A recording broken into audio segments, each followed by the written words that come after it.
Welcome back to Nonsense. I'm Chris, and this is a breakdown of the Smiling Friends Season 3 finale, The Glep ep. We open on Mr. Boss wearing a cute little Santa hat over his toupee because it's the Christmas season and he's doing performance reviews. We do learn that Him and Charlie, you guys made 126 people smile this year. which breaks down to about a client every other workday. But this is just the setup for him to realize that Glep spends the workdays watching videos on his iPad in the break room, so he rushes to confront him. And in the break room, we see the animators have reskinned it for Christmas. There are a lot of details, but the only funny one is that there's wrapped presents on top of the fridge for some reason. On Glep's iPad, we see a ton of stuff. If you recognize anything as we run through it, let me know. We can see he's watching a stock screener, a video that might be a reference to something I don't know of a kid pulling some kind of stank out of his computer screen and looking at the camera. The facial structure gives me Simpsons vibes for some reason, but I don't know who he could be. A point of view fistfighting game against Osama bin Laden, a comic strip of two twins talking. I think one of those romance dialogue type games. Some exploding stick figures, this person with some kind of brown liquid on their face, and lastly some kind of racing game with a pink main character. Anyways, they fight and Glep rage quits as Mr. Boss yells, "You're fired." He drives home to his absurdly huge mansion and to his wife, Marge Simpson.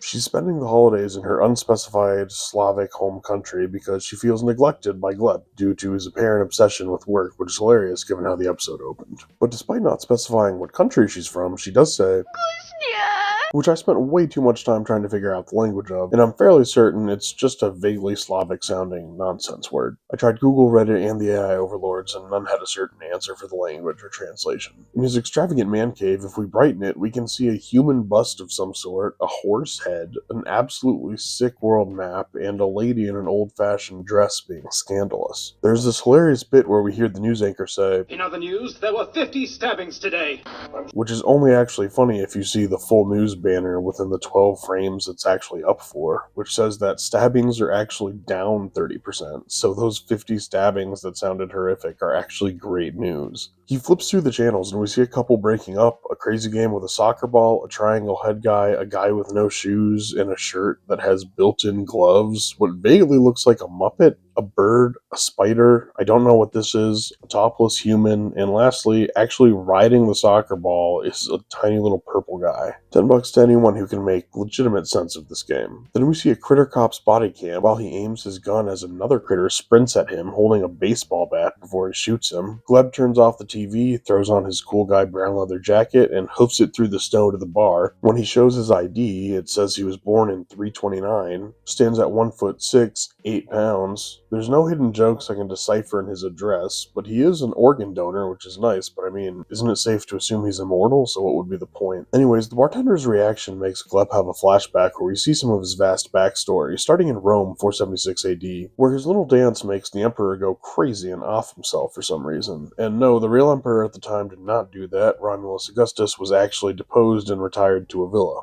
Kind of boring. This causes Rome to be destroyed, though, in this universe, which is hilarious. Then he's burned at the stake for being a witch, but escapes after coughing the cause of the Black Plague onto the townsfolk, which again is hilarious. Then in 1777, he joins the founding frat bros for a beer as they talk about denying the British tea and say, how about no?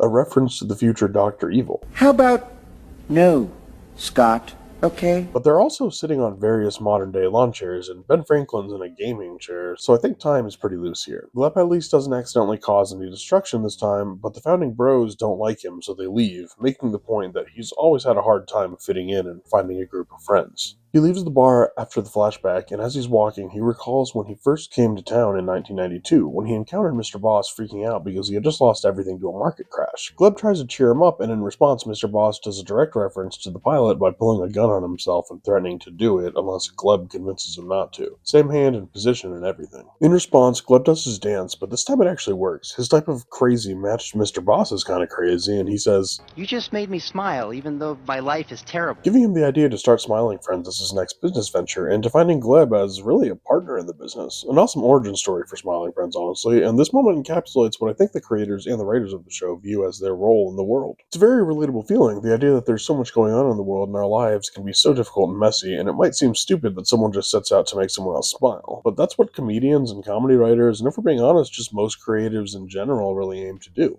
The ridiculousness of the core concept of the show is a clear symbol to how Zach Cadell and Michael Cusack view themselves. The message of the show has always been that despite how dark everything is, it's still an important thing to make each other smile. So Glep heads back to the office, and he and Mr. Boss, who had just had the same set of flashbacks, decide to let things stay how they were. We cut to them having Christmas dinner, and Pim asks one of his siblings, So do you still run around a lot at home and stuff like that? another reference to the pilot, where we see a few of his siblings doing exactly that. I also love the detail that they have anatomically correct stockings for everyone. Then as Marge comes back for Glep for the last bit, they pan to a narrator in a direct reference to the Frosty the Snowman narrator, but they obviously play it as a bit instead. And that's all for the breakdown. If you'd like to see me cover more Smiling Friends or anything else, please let me know in the comments. I'd also like to let anyone who has watched and enjoyed my poorly made animated videos know that I'm no longer going to be posting them here since they didn't really fit in anyways. The link to the new channel is in the description, and I'll be posting all my old animated videos over there, some of which will be updated or reanimated, and I'll also be posting episode 2 of Church America over there in January. Again, if there's anything else you'd like to see me cover, or you notice something in this episode that I missed, please let me know in the comments, and I'll see you in the next video.